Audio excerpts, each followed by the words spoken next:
Hingga saat ini Anda masih nikmati Bincang Pagi 1062 Radio Sangkakala.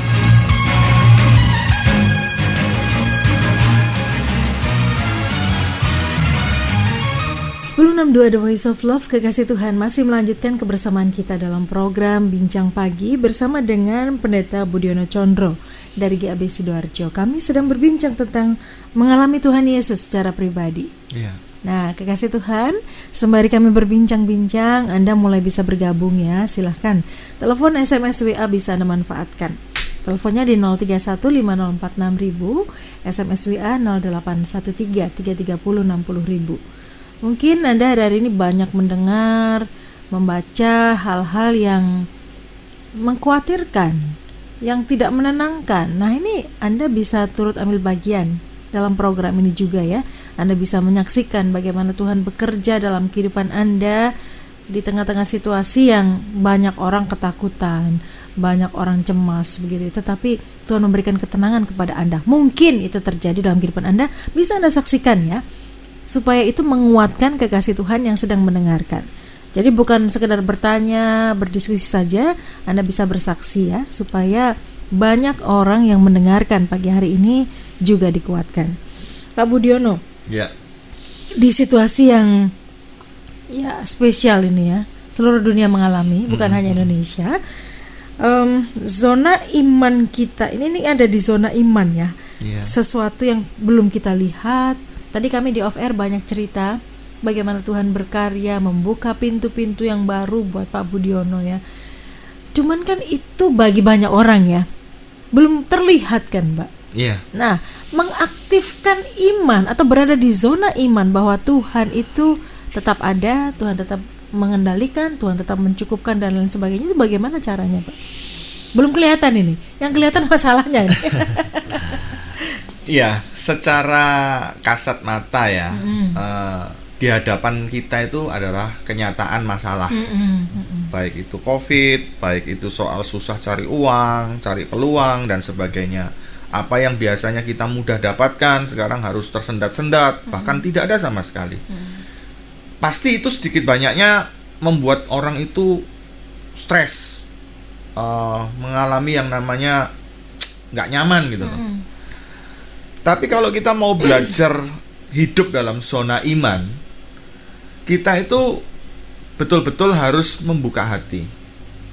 Membuka hati begini, kita harus bisa melihat hal yang orang lain nggak bisa lihat. Nah, namanya iman. Melihat yang orang lain nggak bisa lihat. Nah, itu butuh kesaktian khusus itu, Pak.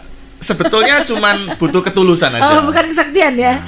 Ketulusan dan perenungan dan mengendapkan hati gitu aja. Saya selalu berpikir begini loh, yang gampang aja ya Bu Wahyu ya. Kalau kita bisa hidup hari ini, pasti Tuhan tahu kita punya kebutuhan hidup. Kalau hidup yang adalah di situ Tuhan berikan nyawa, Tuhan berikan nafas kepada kita, masa segala pemenuhan kebutuhan hidup Tuhan tidak bisa beri? Kalau nyawa saja yang mahal yang nggak bisa dibeli dengan uang, Tuhan bisa kasih. Nafas saja yang mahal yang nggak bisa dibeli dengan uang, Tuhan bisa kasih. Masa rezeki aja Tuhan tidak bisa kasih. Masa terobosan, berkat, mujizat, masa Tuhan tidak bisa kasih? Bisa kan? Ya. Tapi bukan itu fokusnya ya. Problemnya adalah banyak orang fokus di situ, Pak. Makanya yang paling utama dalam hidup kita itu cari Tuhan. Sebelum kita buka HP pagi hari, buka Alkitab dulu. Sebelum kita beraktivitas, berbicara telepon kepada seseorang, kepada langganan, kepada supplier atau apapun, kita buka channel dulu kepada Tuhan dalam doa. Itu kuncinya. Kalau kita sudah mengawali segala sesuatu dalam perkara rohani, yang jasmani ini ngikuti. Kenapa banyak orang tidak bisa melihat ini? Karena mereka alur kebiasaannya sudah salah dari awal. Contoh ini, zaman dulu. Zaman belum ada virus corona, belum ada COVID, ibadah masih bisa berrame-rame ya. Tengahnya khotbah pendeta, asik main HP, bukanya Instagram, bukanya Facebook, bukanya WA. Pokoknya kalau dilirik tetangganya buka HP ada biru-biru, mesti Facebook. Ya. Ijo-ijo. Kalau ijo-ijo WA. Ya. Wah, ini orang kalau sudah beribadah, tapi dia bikin acara sendiri dengan HP-nya, dengan gadgetnya gitu loh. Sekarang malah ibadah dilarang di gereja. Ibadahnya harus lewat media sosial. Ibadahnya lewat internet, live streaming dan sebagainya. Malah pengen ke gereja. Kebalik kan? Iya. Nah, manusia itu selalu mencari yang tidak ada. Iya. Yang ada disia-siakan. Gitu loh. Iya. Tapi menghargai yang nggak ada. Tapi begitu disodorkan yang selama ini kamu cari, akhirnya juga rindu yang lama, rindu yang dulu. Itu loh manusia. Iya. Makanya jangan menaruh fondasi iman kita kepada sesuatu yang labil atau yang nggak pasti. Situasi kan nggak pasti. Betul. Dolar kan nggak pasti. Uang, rezeki kan nggak pasti. Jangan taruh di situ fondasi iman kita. Fondasi iman kita taruhlah kepada yang pasti. Langit bumi kan berlalu, tapi firman-Ku Tuhan tidak akan pernah berlalu. Ya. Tuhan tidak akan pernah berubah. Situasi bisa berubah, ekonomi bisa berubah, dolar bisa berubah, tapi Tuhan Yesus tidak pernah berubah. Kalau kita menaruh fondasi iman kita kepada sesuatu yang tidak pernah berubah, ya kita nggak akan pernah tergoncangkan oleh apapun juga. Kita nggak akan pernah khawatir. Jadi ini sebenarnya sebuah, kalau menurut saya pribadi ya, situasi seperti ini adalah benar-benar kita dipaksa. Tadi benar kata dipaksa itu tidak selalu buruk ya ternyata Pak ya. Dipaksa untuk mencari Tuhan, untuk mengaktifkan iman kita, begitu ya. Ada orang-orang yang ketika dipaksa dia akhirnya kembali ke jalur yang benar Pak. Tapi masih ada orang yang sudah dipaksa, sudah mengalami kekurangan juga, pokoknya istilahnya sudah babak belur begitu. Tapi tetap belum tahu, belum bisa kembali ke alur yang benar. Nah, ini bagaimana dengan orang-orang seperti ini? Setiap orang punya kadar kekerasan hati beda-beda. Ada orang yang ditegur dengan firman Tuhan lewat khotbah gereja di pendeta khotbah bisa langsung tersentuh, berubah, bertobat. Tapi ada orang yang sudah mengalami masalah berat, hatinya masih keras. Ya, itu akhirnya nanti perjalanan hidupnya itu kembali berurusan dengan Tuhan. Jadi main adu kuat-kuatan sampai sekuat apa sih kekerasan hatimu. Nah, Tuhan punya waktu sendiri, Tuhan punya cara sendiri, Tuhan punya jalan sendiri untuk tiap-tiap orang. Makanya nggak bisa dibilang pengalaman hidup satu orang itu jadi satu doktrin, jadi satu pola, nggak bisa. Tiap orang punya jalan sendiri-sendiri, tiap orang punya panggilan hidupnya sendiri-sendiri. Itu adalah urusan dia bergaul dengan Tuhan. Sampai sejauh mana hatinya ini mau meleleh, hatinya ini mau hancur tuh sampai di mana. Makanya saya tidak pernah mau paksa orang.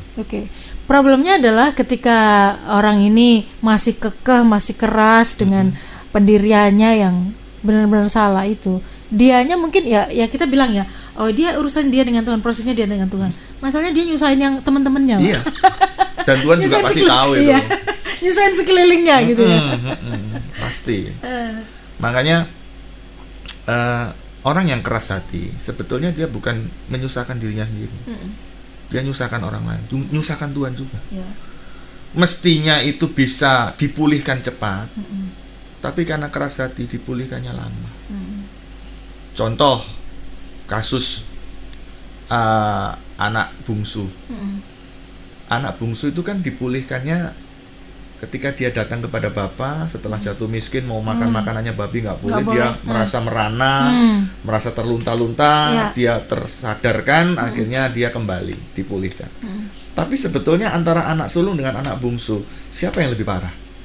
Dua-duanya hilang sebenarnya itu Pak. Iya, dua-duanya hilang. Yang parah malah anak sulung. Iya, terhilang di dalam rumahnya sendiri. Terhilang di dalam rumah bapaknya sendiri. Iya. Dia nggak ngerti hatinya bapaknya.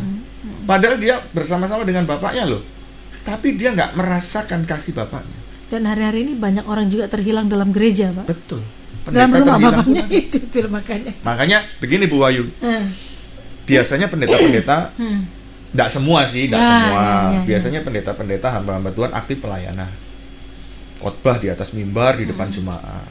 Sekarang terpaksa khotbah di depan anak istrinya sendiri. Berkhotbah di dalam keluarganya sendiri.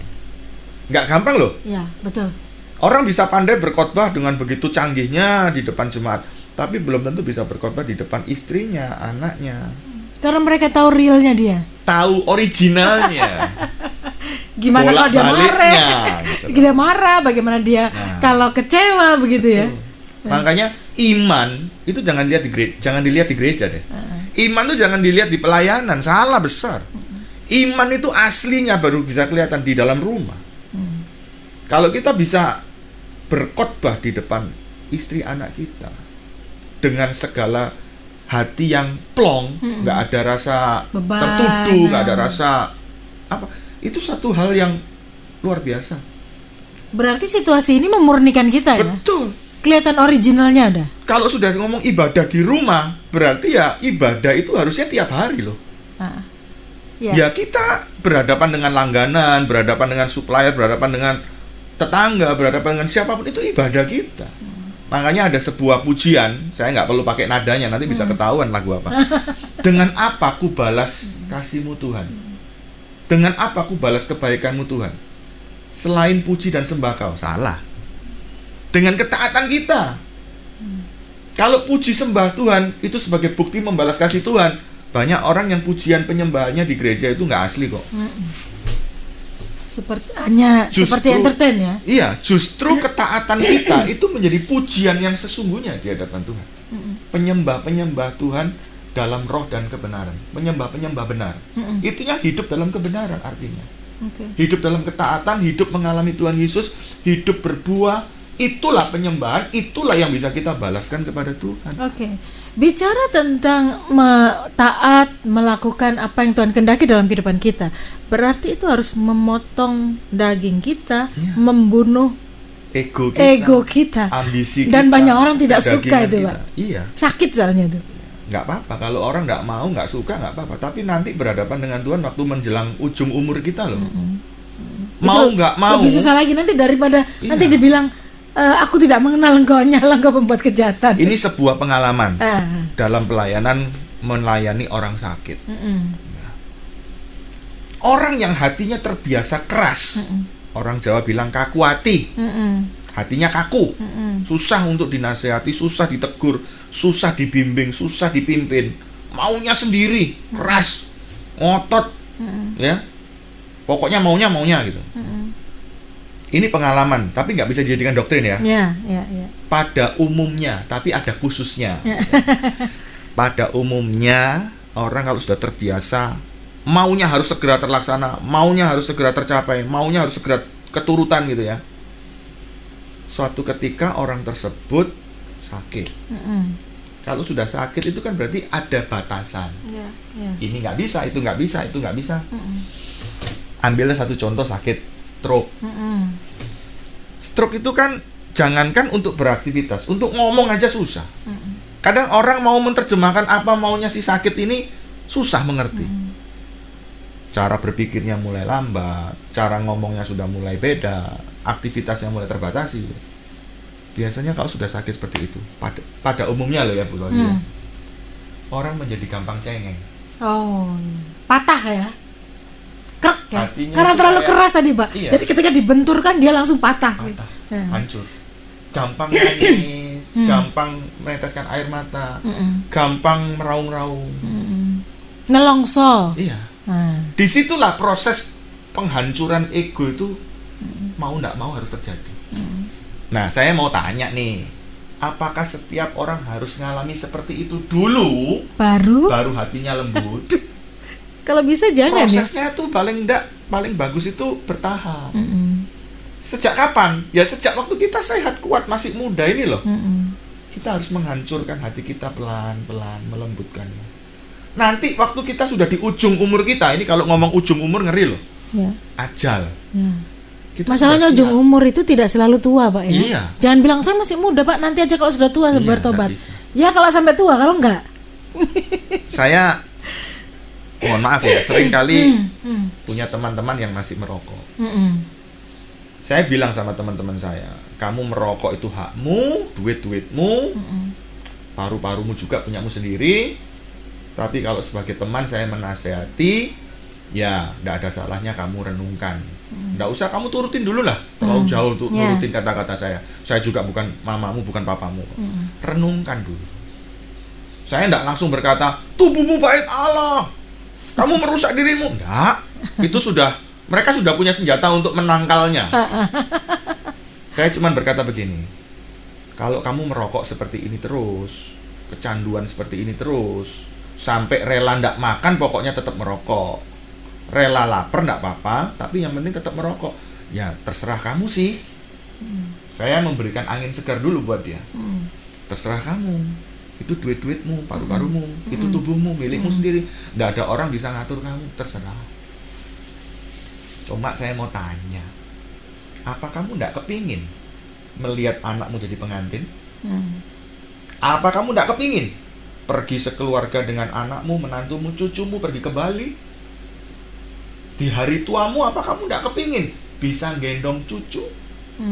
Bisa kumpul keluarga besar dengan anak-anakmu semua dan pasangan hidup mereka bersama keluarga mereka? Ndak pengen pergi ke luar negeri?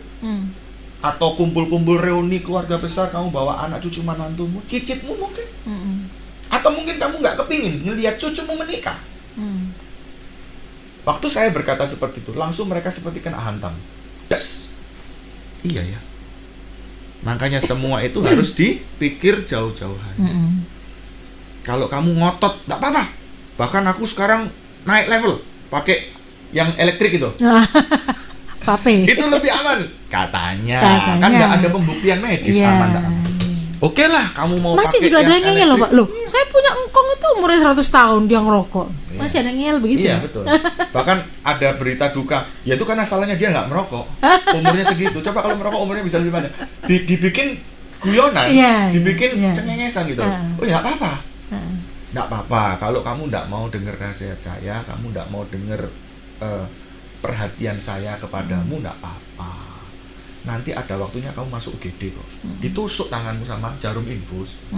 Dipasang nanti masker oksigen di hidungmu. Ada waktunya kamu masuk ICU, ada waktunya.